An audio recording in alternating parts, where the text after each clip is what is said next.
Hi guys, mayroon akong bagong gawa na maliliit siya na siopaw. Titingnan ko kung ano ang magiging resulta nito pag ito ay magiging perfect at saka ako mag-share ng recipe na ito at saka mga measurement. Minced pork pala yung filling natin ngayon.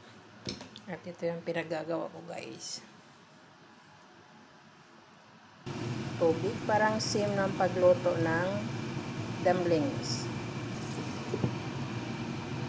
5 minutes, i-check natin. Ooh! Kailangan alugin guys para hindi siya matikip.